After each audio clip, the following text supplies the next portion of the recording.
Primeiro livro dos Reis, capítulo 17. Primeiro livro dos Reis,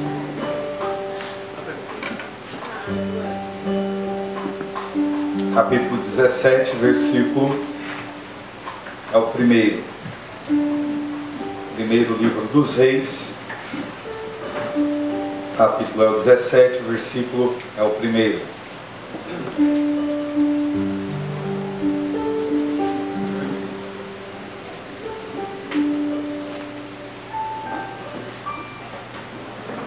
Amém? Amém. O profeta Elias,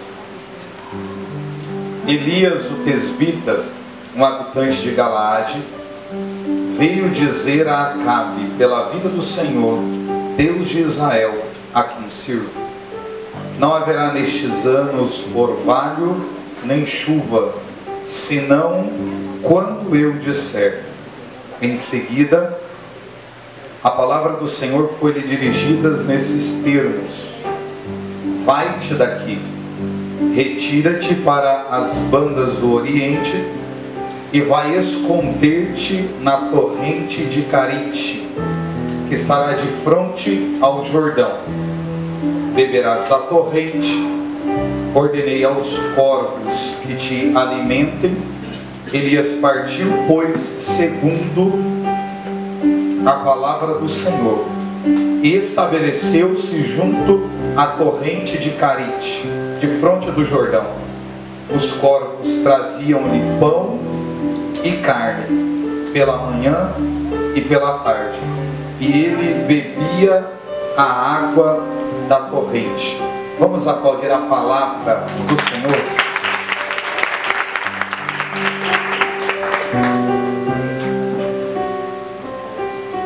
O contexto é de crise. A crise que o povo estava vivendo, ela era política, moral, religiosa. O povo vivia tempo de sofrimento, de escassez. Quem reinava naquele tempo, Acabe, era um homem que não temia o Senhor, mas que se curvava e se prostrava aos deuses de sua esposa. A idolatria do rei, a idolatria do povo era direcionado a Baal e a Será. Baal, para o povo, dentro do contexto, é o Deus que para o povo eles entendiam Baal como mestre, como senhor, como dono, marido. É a tradução do nome de Baal. A Será é o responsável pela vegetação. Então o contexto é de idolatria. O contexto é de crise política, moral, religiosa. E é dentro de um contexto desfavorável que aparece alguém, o homem das montanhas, que nós conhecemos como o profeta Elias. Não se sabe muito sobre a vida de Elias. O que se sabe sobre Elias é a partir do momento que ele vai até Acabe para poder profetizar ao rei aquilo que ele traz no seu coração. A partir da profecia, conhecemos Elias, parte da sua história e da sua missão.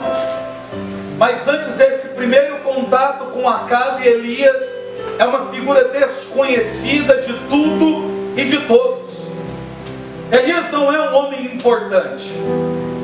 Elias não vem de um lugar importante. Ele vem de Tisbé, um vilarejo dentro de Galaade, um lugar sem expressão, geograficamente uma região montanhosa, de um povoado pequeno.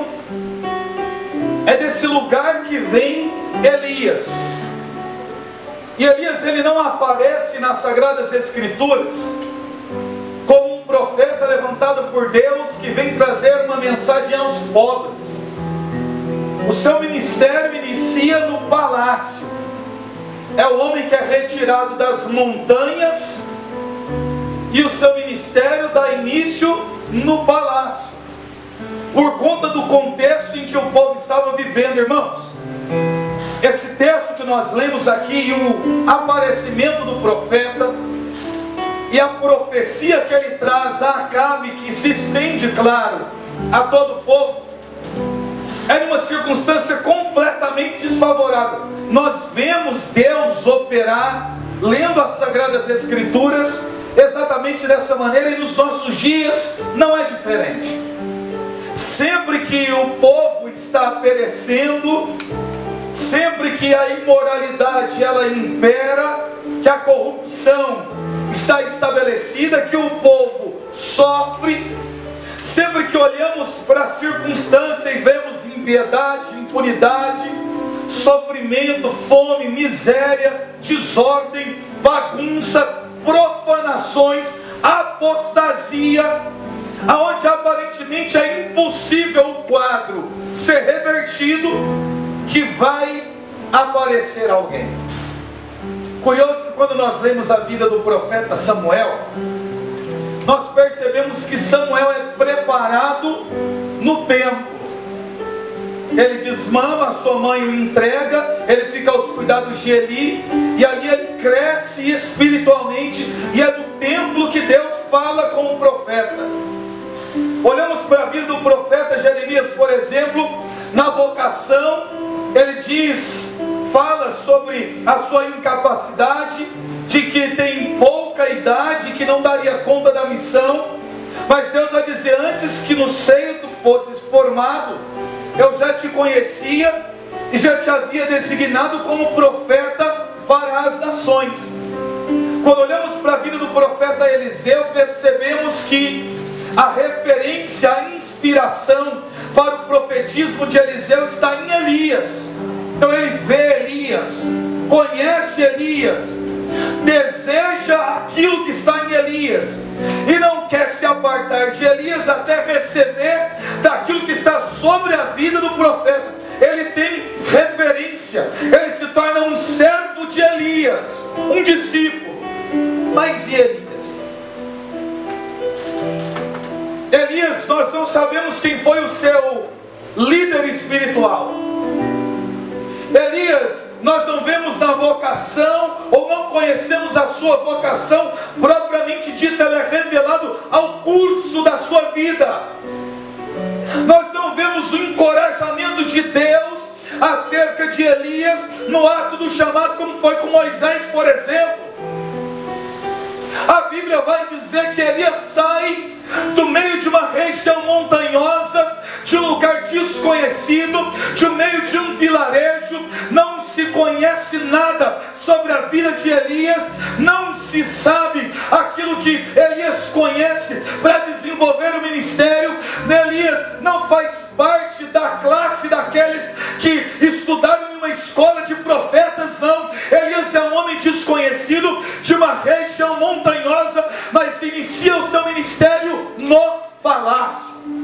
Ele é tão ousado que ele chega diante de Acabe, por conta da circunstância que o povo está vivendo, e diz para Acabe: não choverá nessa região até que eu diga. Ele está profetizando, e ele diz: segundo a minha palavra. Olhamos para Elias e podemos perguntar: mas que conhecimento ele tem? Mas que autoridade ele tem? De onde ele vem ou quem ele pensa que é? Para se apresentar para o rei e dizer para o rei: segundo a minha palavra, não choverá nessas terras até que eu diga que vai chover. Elias é o homem do silêncio. Elias é o homem do escondimento. Elias não tem nada a ver com a expressão profética dos nossos dias. Elias não tem nada a ver com os profetas contemporâneos nossos. Elias não tem nada a ver o perfil, a característica de Elias, mesmo não tendo amigos importantes. Elias sabe tudo que o povo está passando, mas quem é que comunica a Elias a situação do povo? Se ele não é influente, se ele não trafega naquelas regiões constantemente, se ele é um homem desconhecido no meio do nada, como que Elias sabe aquilo que o povo está necessitando? É porque Elias tinha naquele tempo aquilo que falta nos profetas da nossa geração: intimidade com Deus. Deus fala, Deus se comunica, Deus dialoga com Elias. Elias conhece o povo a partir do que Deus diz. Elias sabe o sofrimento do povo a partir daquilo que Deus comunica. E Deus tira Elias do nada. Eu me lembro a primeira vez que eu vim pregar aqui.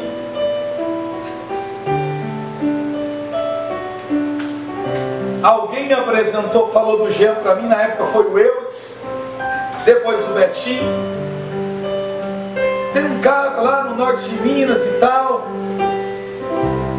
A gente vai conversar com ele para ele te levar para pregar lá. Faz tempo.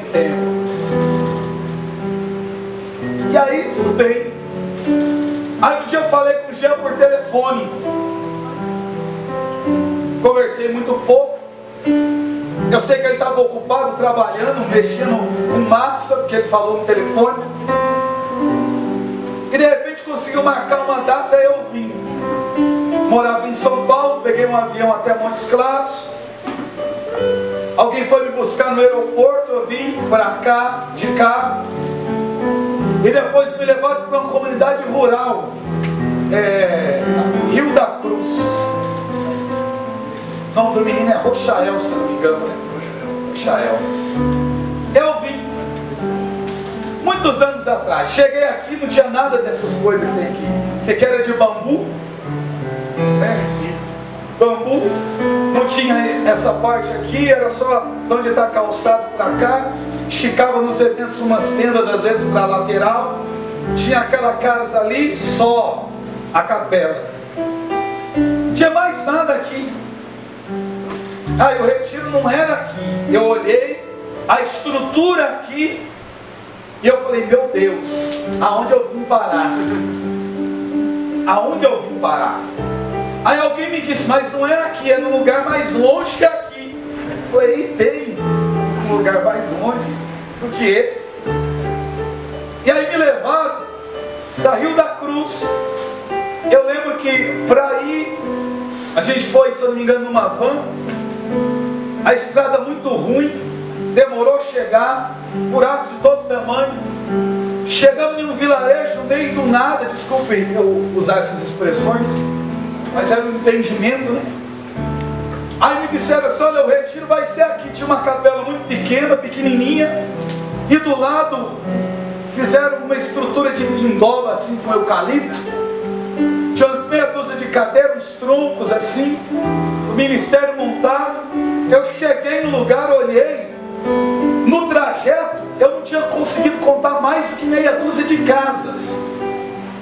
Para chegar no lugar era demorado demais. E aí eu pensei, na minha miséria, eu falei: se esse encontro der mais do que 10 pessoas, contando com quem vai servir, já é muito. Aí alguém me disse: olha, no ano passado o irmão Trovão veio pregar aqui. Eu pensei: tem gente mais louca do que eu. Isso desconforta a gente. E eu olhei aquela estrutura de palha, aqueles eucalipto, uma meia dúzia de cadeira, lugar terra, não tinha nada, estrutura. Daqui a pouco o encontro vai começar. E eu estava com uma calça social, um sapato social. Na época eu usava sapato social ainda, uma camiseta, toda arrumadinha, né, meu missionário lá de São Paulo. Aí tô lá, querendo nem sentar nas coisas para não sujar. E pensando: que lugar é esse? Daqui a pouco falaram assim: o fundador está vindo, ele chegou de moto, se eu não me engano, o Jean. Aí parou do meu lado, arrancou o capacete, eu olhei para o Jean. Aí ele se apresentou, falou que era o Jean. Eu, do jeito que estava, cumprimentei, sentado, fiquei. Ele parou, cruzou os braços assim, uma franja, né? Caída, uns 20 quilos mais magro. Cruzou assim, balançou a cabeça e falou: graças a Deus. E eu sentado falei: graças a Deus. Ele: graças a Deus. Eu falei: graças a Deus. Ele: moço, graças a Deus. Eu pensei: esse cara ele não é certo. A nossa conversa foi isso, diálogo fantástico. Graças a Deus, graças a Deus, graças a Deus. E eu falei: meu Deus, que conversa boa. O cara que é o responsável não é certo, me trouxe pro meio do nada, e eu me perguntando o que eu estou fazendo aqui. E eu pensei: isso aqui vai dar errado, isso aqui não tem como dar certo. Quem é que vem no encontro desse aqui? De repente chegou uns meninos de moto, que andaram umas 6 horas, e eram lá de Salvinópolis, debaixo de chuva, chegaram lá no encontro. Aí começou a vir ônibus, que eu não sei de onde que saía. Postava ônibus de escola, descia 30, 40 pessoas, chegavam, daqui a pouco aquele lugar estava cheio de gente. E eu fiquei olhando e falei: meu Deus, como que esse povo chegou aqui? Da onde é que eles moram se não tem casa aqui? O que é que eles querem aqui? Eu me lembro que a primeira pregação comecei a falar sobre Pedro andando sobre as águas. E a hora que eu comecei a falar sobre os passos de Pedro caminhando sobre as águas, eu andava na frente assim, de um lado para o outro. Eu sei que os meninos ficaram tão histéricos na hora da pregação, que gritavam e davam glória a Deus. E eu abri o olho e falei: rapaz, o povo aqui é diferente. E reza e grita e cai, aquela coisa toda. E eu olhando, e aquilo animou, e você vai pregando, e o povo gritando, e você pregando, e o povo gritando, aí o sapato já saiu. Era isso mesmo. Eu sei que no meio da pregação não deixaram eu terminar. Alguém veio, correu com um crucifixo desse tamanho, veio no meu rosto, balançou a cruz assim, ó, falou: glória a Deus. E eu: glória a Deus. Ele: glória a Deus. Eu: glória a Deus. Que na minha cabeça eu não admito ninguém ser mais louco do que eu. Glória a Deus e glória a Deus. E o povo levantou e começou a rezar, e todo mundo rezando, a pregação acabou. Daqui a pouco eu com o olho fechado, senti alguém me agarrar na cintura. Tum! Eu falei: eu não vou abrir o olho. E fiquei aqui. Daqui a pouco, quem me agarrou na cintura me levantava para cima. Aí eu abri o olho, falei: esse trem tá esquisito. A hora que eu abri o olho, eu não vi ninguém. Aí eu olhei para baixo, quem eu vejo? João de Piripá. Ele me grudou na cintura e começou a pular comigo, e começou a chover. Os meninos correram para as pindobas, para os eucaliptos, e sacudiu o eucalipto, o negócio fazia assim, ó. E eu falando: meu Deus, onde que eu vim parar? Daqui a pouco o João me derrubou no chão, na lama, nós foi rolando na lama. Aí a hora que eu levantei, alguém correu e falou assim: ah é? Pulou no arame de farpado, passou por um vão desse tamanho, subiu no pé de eucalipto, pulou dentro da caixa d'água. Eu falei: meu Deus, que lugar é esse? Que gente doida é essa? Meu Deus, o que está acontecendo aqui? Deus disse para mim naquele dia: Charles, esse povo tem sede de Deus. Eu sei que nós oramos aquele dia. Nós oramos aquele dia. Todo mundo correu para a chuva. Era mesmo assim, molhando na chuva, caindo no meio da lama, balançando a pintoba em cima do pé de eucalipto. Eu já todo sujo de lama, chão agarrado na minha cintura. E Deus dizendo: o povo tem sede de Deus. Oh, meu irmão, é desses lugares que Deus vai atrás de pessoas para poder manifestar o poder dele sobre a face da terra. A resposta que a humanidade humanidade precisa não está nas grandes capitais, mas está em lugares de escondimentos como esse. Assim como Deus escolheu Elias, Deus está escolhendo você. Deus está escolhendo você. Amém. Porque a gente olha para Elias e fala, mas é Elias. Quem Elias era? O homem das montanhas, do escondimento. Ele não tem família, porque não se sabe muita coisa, não tem história, não se conhece passado, mas a gente sabe que ele tem desejo de Deus no coração. Ele vai para diante de Acabe e diz, segundo a minha palavra, não chove nessas terras até que eu diga que vai chover. Elias está desafiando o rei, gente, mais do que isso. Eles acreditavam que a chuva, eles acreditavam que a prosperidade dos campos dependia de Baal e de Aserá. Quando chovia, agradecia a Baal. Quando apareciam os frutos do campo, agradecia a Aserá. Então aparece Elias para dizer, não chove, porque se não chover, ninguém glorifica Baal. E se a chuva não molha a terra, não nasce fruto, ninguém glorifica a Aserá. Ele aparece no contexto de idolatria para dizer, eu vou apresentar para vocês o Deus verdadeiro. Que Deus é esse? Aquele que me ensinou e me educou no meio das montanhas de Galaade, e que fez da minha vida um profeta, para dizer que quem detém o governo da terra sobre a palma da mão é o Deus que fez os céus e a terra. O mesmo Deus que governou a história nos tempos de Elias é o mesmo Deus que sustenta a nossa vida na palma da sua mão. Na palma da sua mão. Elias, ele ficou conhecido, a imagem de Elias é conhecido como a figura de um leão, homem do silêncio, do escondimento, das montanhas. Alguns o classificam como o leão dos profetas, alguns o chamaram de leão das montanhas. E aqui eu queria falar de algumas características que Elias traz, para que o povo olhasse para Elias e visse em Elias características de uma figura como um leão. Ele é a figura real, ele representa a liderança. Essa é a figura de um leão.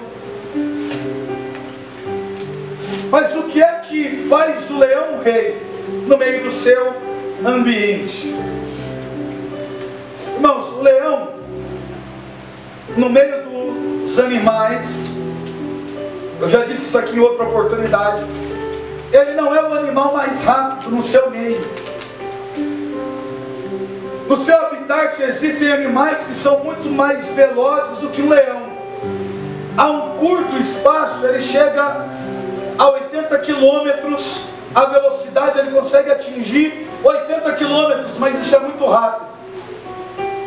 Logo a sua velocidade diminui e ele vai correndo 60, 40, 35, porque ele é um animal pesado, então ele cansa rápido.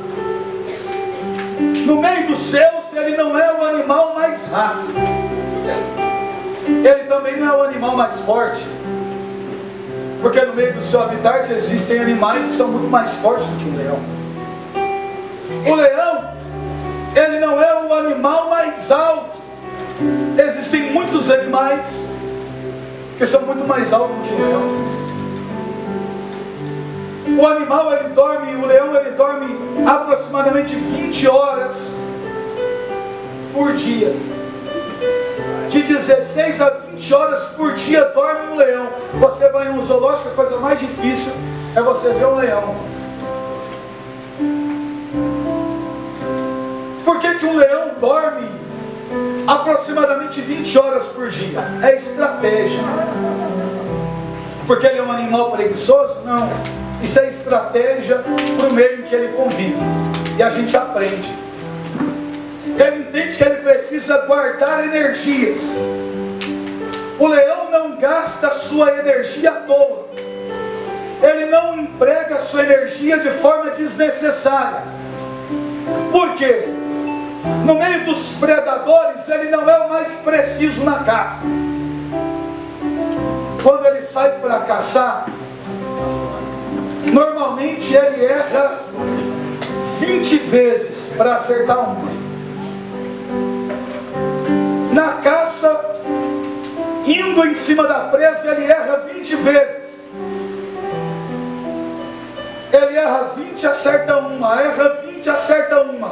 E porque ele não é tão preciso na caça, ele guarda as energias descansando, porque ele sabe que ele não vai conseguir de primeira. Então ele é símbolo de uma perseverança. Mas tem um problema. O leão é um animal que vive em bando, em comunidade. Ele não caça sozinho. E na hora da caça, quem assume o protagonismo não é o leão, é a leoa. Porque quem caça, na verdade, a parte mais difícil da caça é a leoa. Então olha a figura de um leão. Ele não é o maior, ele não é o mais rápido, ele não é o mais forte. Ele erra 20 vezes na hora da caça, dorme 20 horas por dia e ainda coloca a mulher para caçar. Por que ele é rei? Por que o leão é rei? Só por causa da postura. Ele não é o mais rápido, mas ele aparenta ser o mais rápido. Porque os outros animais não sabem que ele não é o mais rápido. Todo mundo acredita que ele é uma coisa que ele não é. Ele vive uma farsa, não. Ele exerce domínio no lugar onde ele está. Mas o que é que o leão faz para que ele seja tão temido? Se não é a altura, não é a velocidade, a precisão na caça, se dorme demais. É o rugido. Só isso. O rugido de um leão, ele chega de 8 a 9 quilômetros aproximadamente. Se o leão rugir aqui a 8 quilômetros de distância, você escuta um rugido de leão. A 9 quilômetros de distância, você ouve o rugido de um leão. E quando ele solta o seu rugido, ele marca território. O que isso significa?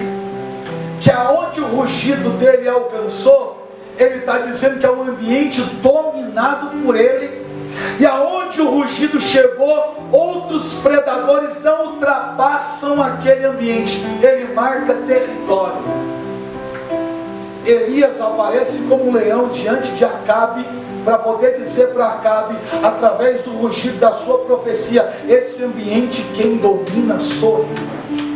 Não é Baal, não é Aserá, mas é o Deus das trincheiras de Israel. E eu não quero nenhum dominador nesse território, porque quem governa tudo isso aqui é o Deus de Israel.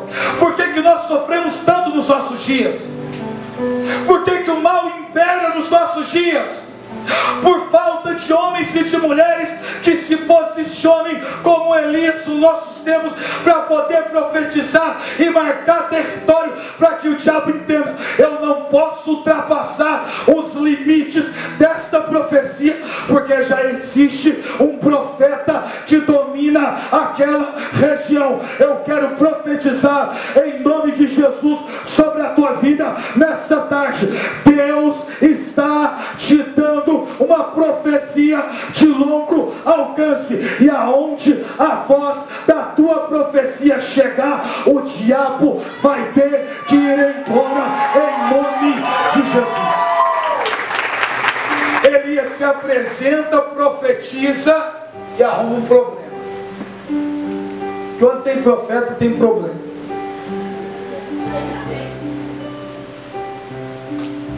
Ele chegou e disse: olha, segundo a minha palavra, não chama até eu mandar.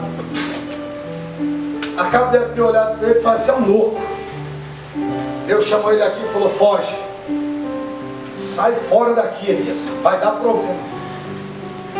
Você disse: eu vou ter que cumprir, a chuva não vai cair se você tiver. Se a chuva não chegar, eles vão te matar. E outra coisa, ninguém se apresenta diante de Acabe desse jeito. Vai para as bandas do Oriente, para a beira do Jordão, se esconde lá na torrente de Tarite. Lá você vai beber da água da fonte, e eu vou dar ordem aos corvos que te alimentem, levem a você neste tempo pão e carne. O povo está vivendo um tempo de seca, nos campos não produz absolutamente nada, e Elias de frente para o Jordão, na torrente de Carite, bebendo água da fonte, comendo pão e água que os corvos, ordenados por Deus, traziam a Elias. Tanto a água, quanto o pão, quanto a carne, é a providência ou a provisão de Deus para com o profeta. Embora ele tenha que fugir, ele tenha que se esconder, nesse tempo de escondimento, Deus vai ensinar a Elias um princípio que nós precisamos aprender, principalmente nós que vivemos de maneira comunitária. Ele levou Elias para a torrente de Tarite. A água é a providência de Deus, o pão é a providência de Deus, a carne é a providência de Deus. Elias está vivendo da providência de Deus naquele ambiente, mas tanto a fonte seca quanto o pão acaba e a carne não vem. E o que Deus quer ensinar a Elias nesse momento? Eu quero te ensinar a depender muito mais do provedor do que da providência. Nós usamos esse termo, eu vivo da providência. Isso é pouco. Nós somos dependentes do provedor. Mais do que depender, ou do que viver, ou do que receber a providência, é você aprender a depender do provedor mais do que da providência, porque a providência acaba e a excelência que é o provedor, ele permanece. Tudo acabou, a fonte secou, a comida não vinha. O ambiente que ele está é uma região aonde já é a Arábia. Ele está na Arábia. Ele saiu do meio do seu território, desceu, se escondeu na Arábia. Deus diz a palavra que deu ordem aos corvos para que alimentassem quem? Elias. Na língua portuguesa é aproximadamente 3.000 palavras que existem na língua portuguesa. Então é muito fácil você usar uma única palavra para classificar uma única coisa. Dentro da língua hebraica são aproximadamente 300 palavras que existem no hebraico. Então uma única palavra, ela serve para 5, 6, 10, 12 coisas diferentes. Dentro do original da palavra, a mesma palavra que é usada para corvos é a mesma palavra usada para árabes. Quem levava o pão e levava a água para Elias não eram os corvos, um urubu. Quem levava o pão e quem levava a água, ou melhor, a carne para Elias eram os árabes. Elias está na Arábia. Os árabes são inimigos mortais do povo. Então o que Deus está ensinando para Elias? Eu vou fazer com que o inimigo do povo vá até você e te alimente. Deus deu ordem aos árabes, que são inimigos do povo de Israel, para que os árabes levassem tanto pão quanto carne para Elias, para que Elias compreendesse a excelência do poder de Deus. Ah, é uma excelência você ver um corvo, um urubu trazendo pão, um urubu trazendo carne, seria extraordinário. Só que é muito mais do que o corvo trazer o alimento. São os inimigos de Elias ter que alimentar Elias. Porque com o homem de Deus é assim. Até quem não gosta de você precisa se submeter à vontade de Deus para poder te socorrer quando assim Deus quer. E Deus é irônico. A gente lê o texto e percebe que Deus é irônico. Porque agora os árabes não vêm, acabou o pão e a carne, a fonte secou. Então ele está com sede, com fome. Aí Deus diz: Elias, sai, porque eu já designei uma mulher, uma viúva, que te alimente. Elias saiu daquela região, se dirigiu para o meio de um vilarejo, para se encontrar com uma viúva. E quando Elias avistou a viúva, a identificou, disse para ela: traz para mim um pouco de água, porque eu estou com sede. Ele vinha com sede. Ela, obedecendo a voz do profeta, saiu para buscar água. Ele gritou: ei, prepara também para mim um pão, alguma coisa para comer, porque eu estou com fome. Gente, a mulher já não tinha farinha na sua casa, estava acabando o azeite, estava no resto. Ela dizia no seu coração: eu vou preparar mais um pedaço de pão, o restinho de farinha, o restinho de azeite, vou comer junto com meu filho, e eu vou esperar a morte chegar. Deus tirou Elias do meio de um lugar onde ele estava passando fome, e disse que tinha preparado uma viúva para poder alimentar, e quando chegou diante da viúva, entendeu que a viúva precisava mais de pão e de água do que ele. Parece brincadeira um negócio desse. Como que Deus pediu para uma mulher me alimentar, sendo que ela passa fome?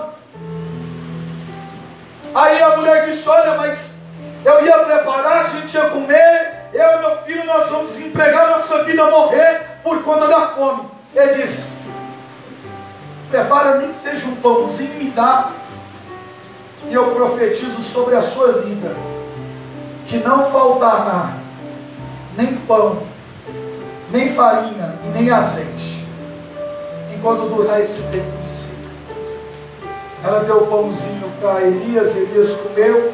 Ela ia preparando todo dia o bolo, o pão, e não acabava o azeite nem a farinha. O milagre aconteceu. Ela é uma mulher viúva, o marido foi embora, tem uma criança, o filho ficou doente e morreu. Na sua casa, no andar superior, tem um quarto preparado, reservado. Ela chamou o profeta Elias e disse: tem um problema entre nós dois aqui acontecendo. Porque eu creio que o Senhor te enviou para cá para expor o meu pecado, porque o meu filho já não respira mais, morreu. O que a mulher fez? Ela colocou a culpa da morte do filho no profeta. O homem que Deus enviou, que profetizou, e ela viu o milagre, agora está revoltado com Elias, porque o seu filho morreu. E a revolta da mulher é com o profeta, e a revolta da mulher é com Deus. E ali a gente entende a missão de Elias junto àquela mulher. Elias olhou para uma mulher que estava desequilibrada, porque perdeu o filho, já não tem o marido, sofrendo, angustiado, em desespero, culpando alguém. A culpa é sua. Ele morreu e a culpa é sua. Deus seja louvado. Ele morreu e a culpa é sua. Elias podia ter debatido, ter ido embora, ter se revoltado, ter exortado a mulher, mas ele fez aquilo que é próprio de um profeta. Ele não justificou, ele não se explicou, ele não debateu, mas ele olhou nos olhos daquela mulher em desespero e fez uma pergunta, e disse para ela, fez uma pergunta: aonde está o teu filho? Ela pegou o menino nos braços, desfalecido. Ele olhou para ela e disse: me dá o teu filho. Oh, gente, isso aqui é extraordinário. A mulher está ferida, revoltada com o profeta e revoltada com Deus. Ela está desequilibrada, desestruturada. ela está culpando o homem de Deus por aquilo que aconteceu na sua casa. E o profeta olha para aquela mulher e diz: aonde está o teu filho? Me dá. Ele está dizendo para ela: me dá o teu problema, me dá o motivo do teu sofrimento. Mulher, me dá a tua dor, me dá a tua tristeza, me dá o teu luto, me dá as tuas lágrimas. Elias fez aquilo que é próprio de um profeta. Ele foi até aquela mulher que está vivendo um tempo de luto e de sofrimento, para dizer: a minha missão junto de ti é tomar nos meus braços a tua dor e o teu sofrimento. Ela transmitiu a sua dor, ela entregou o seu filho. Elias pegou o menino, levou para o quarto em cima, e ele fez aquilo que nós temos que fazer diante de alguém que sofre. Ele apresentou aquela criança morta a Deus e orou a Deus para que Deus devolvesse a vida daquela criança. Elias está dizendo para Deus: Deus, esta mulher que está lá embaixo, ela tem um problema comigo e ela tem um problema contigo. Ela me culpou por aquilo que aconteceu, está culpando o Senhor por aquilo que aconteceu. Então, eu fiz a minha parte como profeta, que é tomar nos meus braços a dor do outro. Mas tem uma coisa que eu não posso fazer, que é resolver o problema. Mas o Senhor pode. Para que ela não tenha problema nem comigo, para que ela não tenha problema contigo, para que ela me perdoe, para que ela perdoe o Senhor, faz um milagre na vida dessa criança. Gente, Elias sobe em luto, mas desce em alegria. Elias sobe com a morte, mas desce com a vida. Elias fez aquilo que nós precisamos aprender a fazer nos tempos em que nós estamos vivendo. Isso aqui vai acabar daqui a pouco. Você volta para a sua realidade, que eu não sei o caos que está estabelecido lá. Ao invés de justificar, de brigar, de xingar, de quebrar, de bater, de desesperar, de querer ir embora, olha para os olhos daquele que sofre e diz: aonde está o teu problema? Me dá. Me entrega. Porque eu vou apresentar para alguém que eu sei que tem o poder de transformar e de solucionar o problema. Nós precisamos aprender a fazer sacrifício, para que o poder de Deus se manifeste sobre a face da terra.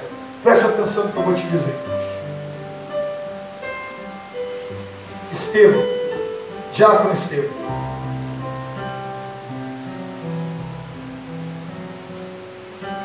o desejo no coração de Estevão é fazer a vontade de Deus, diácono da igreja. Primeiro mártir da igreja. Estevão se prepara para isso. Estevão é um homem que se preparou para ser um porta-voz, um embaixador, um missionário, um servo de Deus, diácono. Ele é um homem que tem no seu coração desejo de Deus e de transmitir o desejo que ele tem aos outros corações. Ele se prepara. Existe um preparo de toda uma vida na vida de Estevão para poder trazer para o povo a mensagem de Deus. E aí chega o grande dia.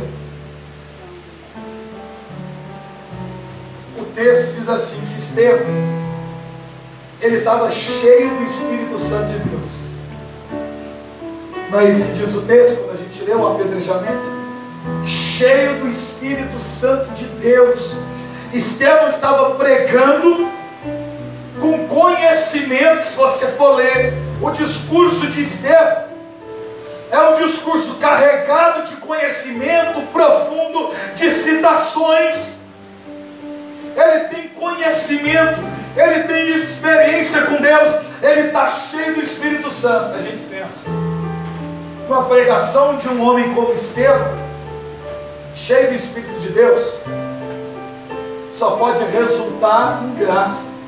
Porque se você olha, por exemplo, para o discurso de Pedro, não tem a mesma eloquência de Estevão, e nem a mesma profundidade de Estevão. Não tem o mesmo nível intelectual do que o discurso de Estevão. Mas o mesmo Espírito que habita em Estevão é o mesmo que está em Pedro. Mas a consequência da pregação de Pedro é 3.000 almas e 5.000 almas. É o resultado de um homem cheio do Espírito Santo pregando a palavra de Deus. Resultado, conversões. Funcionou com Pedro, mas com Estevão não funcionou. Porque a Bíblia diz que enquanto ele pregava com conhecimento, cheio do Espírito Santo, o povo que ouvia a sua pregação rangia os dentes de raiva. Charles, por quê? Por causa da pregação de Estevão? Não. Jesus se levantou do trono para dizer para Estevão de pé: eu estou de pé, e aprovando a renúncia que você fez ao longo de sua vida, que está escondida por detrás da mensagem. Todas as vezes que um rei se levantava de um trono, diante de um discurso, era sempre para apontar o seu cetro de ferro, ou para poder coroar alguém. Jesus se colocou de pé, para poder colocar uma coroa sobre a cabeça de Estevão, aprovando o sacrifício que ele fez ao longo de toda uma vida. Existe um sacrifício por detrás da mensagem, que nós não temos. Quer ser um homem de Deus? Quer ser um profeta? Quer ser uma mulher de Deus? Qual o sacrifício que você tem feito para alcançar? O que foi que você escreveu nesses papéis que está encravado aqui na cruz? Qual as renúncias, os sacrifícios que você fez para conquistar o que você escreveu e colocou aqui nesses papéis? Eu me lembro que há 4 anos atrás, eu estava na rodoviária de Araraquara, se aproximou de mim um rapaz, um menino, olhou para mim e para minha esposa e falou assim comigo: eu quero ir embora. Eu quero ir embora com você. Eu olhei para ele e pensei: nem eu sei para onde eu vou. Eu não posso beneficiar essa criatura em absolutamente nada. A única coisa que eu achava que eu tinha, eu perdi. E agora, quando não tem nada, alguém chegou para mim, olhou dentro do meu olho e falou: quero ir embora. Eu falei: ué, o que é que você quer? Eu falei assim: eu quero ser um homem de Deus. Eu olhei e falei assim: a gente está indo, se você quiser depois você vai, tipo assim, você vai ter um tempo, e esse tempo vai ser um professor na sua vida. Ele vai dizer para você: sai fora desse cara, vai embora, fica na tua casa, fica no teu trabalho, cumpre o teu papel, fica aí. Ele vai me ligar e dizer: olha, não deu, meu pai não deixou, eu tenho serviço, eu tenho conta para pagar. Ele vai ficar lúcido. E sem me comunicar que ia em Minas, ele apareceu. Chegou um menino com 4 dedos em cada mão, gordinho, Mateus. Falei: o que você quer? Eu quero ser um homem de Deus. Me ensina a ser um missionário. Me ensina a pregar o Evangelho. E já há 4 anos esse menino mora com a gente, o Mateus. Irmãos, eu queria que você visse hoje o Mateus pregar. Eu queria que você visse o Mateus pregar. Eu queria que você visse o nível de conhecimento, de intrepidez em uma pregação, de um cara que mal sabia procurar as coisas dentro da Bíblia. Saiu de casa, abandonou o serviço, a mãe ficou chorando deitada na cozinha da casa dele. Chegou numa cidade que não conhecia, não pôde ficar com a gente, porque tinha no coração o desejo de ser um homem de Deus. E às vezes eu vejo ele pregar no grupo de oração nas missões que ele vai, que agora está rodando para todo lado. E eu fico olhando ele pregar, eu falo, meu Deus do céu, como que Deus levanta alguém. Agora voltando do Maranhão, no final do ano, acabei uma pregação sobre Estevão, o menino segurou no meu braço assim, eu quero ir embora. Falei, qual o seu nome? Ele falou, eu quero ir embora. Falei, quantos anos você tem? Ele falou, eu quero ir embora. Falei, bom, o nome dele é eu quero ir embora e a idade é eu quero ir embora. Falei, onde você mora? Ele falou, eu quero ir embora. Chorando, segurando o meu braço, eu quero ir embora, me leve embora, me tira daqui, me leve embora. Falei, o que você quer, garoto? Eu quero almas, eu quero aprender a pregar o Evangelho. Aí eu falei, um dia você vai. E não dei nem moral para ele, fui embora. Aí daqui a pouco ele mandou uma mensagem no telefone da Luna. Rapaz, eu sou aquele menino que falou com você, colocou 3 pontinhos, continuo querendo ir embora. Quando eu posso ir embora? Me leve embora. Me ensina a ganhar almas, a pregar o Evangelho. Me tira daqui, uma cidade com 15 mil habitantes, no meio do nada. Me tira daqui, me ensina a ganhar almas. Eu falei, irmão, então vem. Arruma dinheiro, vem a pé, tem jumento, pega um aí, vem. Então vem. Eu ainda tenho saudade de quando apareciam figuras como essas no meio do povo. Desejo, vontade, ardor no coração. Ô gente, a gente não pode sair daqui de qualquer jeito. Para encerrar, Paulo está pregando, subiu no andar superior, a casa está cheia de gente. Aí vem um jovem, tentou entrar, não deu, arrumou uma brecha. Dá licença, me dá licença, me dá licença, me dá licença, me dá licença, me dá licença. Passou pelo povo, passou por Paulo, chegou na janela. Há mais de 2, 3 horas Paulo estava pregando. Paulo era um homem baixo, uma voz aguda. As pregações de Paulo eram de 1h30, 2 horas, 3 horas. Tem relato de pregações de Paulo de 16 horas consecutivas. E aí você acha ruim quando eles demoram na pregação. Paulo gritava de uma voz aguda e pregava 16 horas sem parar. Paulo pregando, o menino na janela, olhava para Paulo, olhava para fora, porque a janela te dá acesso ao que está dentro e ao que está fora. Então esse jovem, tinha hora que ele olhava para o mundo, tinha hora que olhava para Paulo, olhava para o mundo, olhava para a pregação de Paulo, olhava para o povo no mundo, olhava para o povo ouvindo Paulo. Então ele está ali na janela, Paulo pregando. Paulo, não é o Charles, é o Paulo. Paulo pregando, Eutico caiu e morreu. Eu li o texto e pensei, se alguém morreu na pregação de Paulo, imagina quantas pessoas não estão morrendo na nossa pregação. Se alguém morreu ouvindo Paulo pregar, imagina quantas pessoas não estão morrendo enquanto nós pregamos, porque não queremos mais pregar a palavra como dizia o Fábio. Porque isso aqui já não é um lugar de cunho e caráter profético, é animação para o povo. É emoção, é euforia. São histórias, contos, risos, dinâmicas.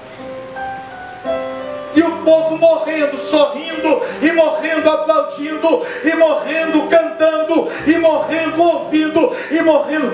Deus quer levantar verdadeiros profetas nos nossos dias, para que quando alguém ouvir aquilo que Deus coloca no teu coração, aconteça conversões em massas nos lugares por onde você passar. Eu disse para Deus esses dias, Deus, eu não admito que ninguém morra na minha pregação. Que foi o que Paulo fez. Não, na minha pregação não. Cadê? Está lá embaixo, morto. Foi lá, orou e o menino tornou a vida, ressuscitou. É Paulo dizendo, na minha pregação ninguém morre, porque o que eu prego não são coisas da terra, aquilo que eu prego são coisas reveladas pelo céu, coisas reveladas pelo céu. Eu vou rezar com você nesse último momento. Vou rezar. Nós vamos pegar essa cruz, vamos nos aproximar, estender as mãos e nós vamos rezar. E eu quero encerrar a pregação lendo para você esse texto.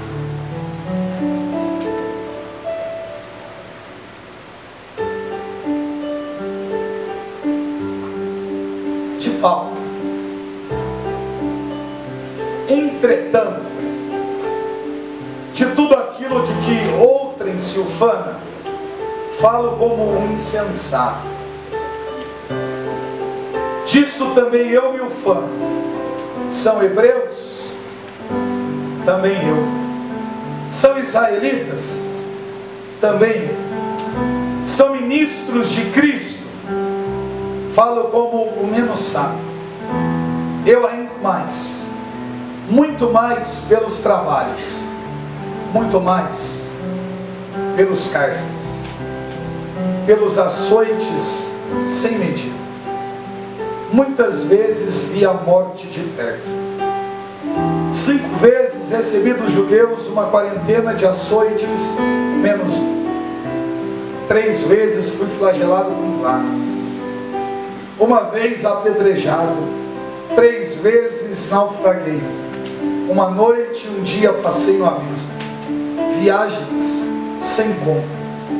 Exposto a perigo nos rios, perigo de salteadores, perigo da parte dos meus concidadãos, perigo da parte dos pagãos, perigo na cidade, perigo no deserto, perigo no mar, perigo entre falsos irmãos, trabalhos e fadigas, repetidas vigílias, com fome e sede, frequente jejum, frio, nudez, além de outras coisas, a minha preocupação cotidiana, a solicitude por todas as igrejas. O homem está sofrendo e a preocupação são com os filhos da igreja. Paulo estando para morrer, trancado, abandonado por tudo e por todos, pediu 2 coisas: os pergaminhos e a sua capa, que estava em Troade, porque ele sabia que o seu momento final estava chegando, para ele poder dizer: combati um bom combate, encerrei a carreira, guardei a fé, resta-me agora receber a coroa que o justo juiz me dará naquele dia. Todos me abandonaram, só Lucas está comigo. É tenebroso o que Paulo está vivendo. Ele diz assim: traz para mim os pergaminhos, mas traz para mim a capa que ficou em Troades. Irmãos, que capa!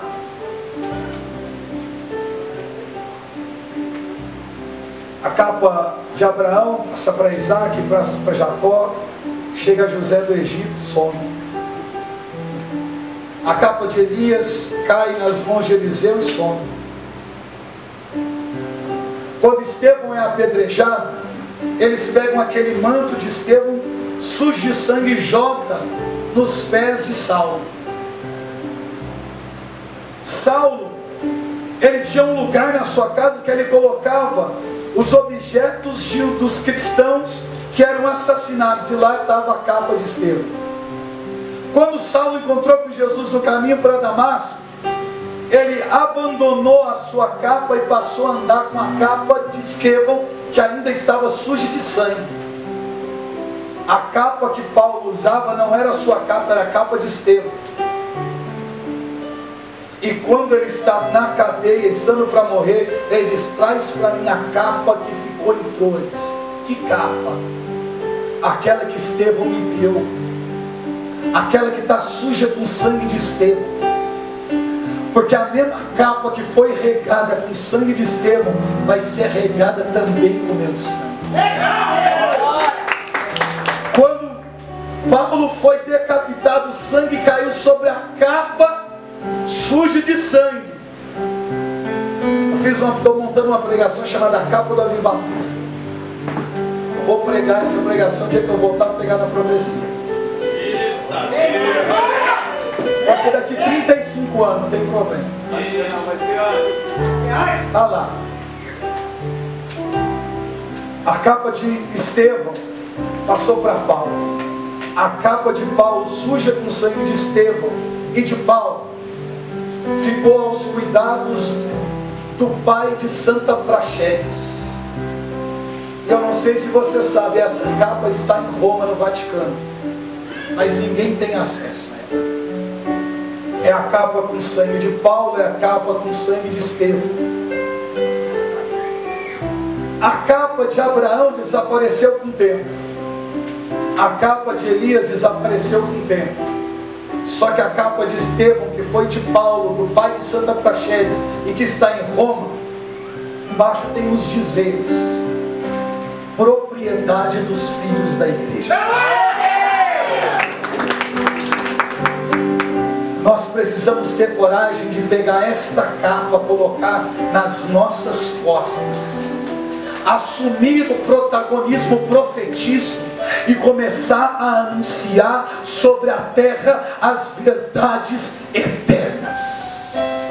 Você é um profeta levantado por Deus para marcar esta geração.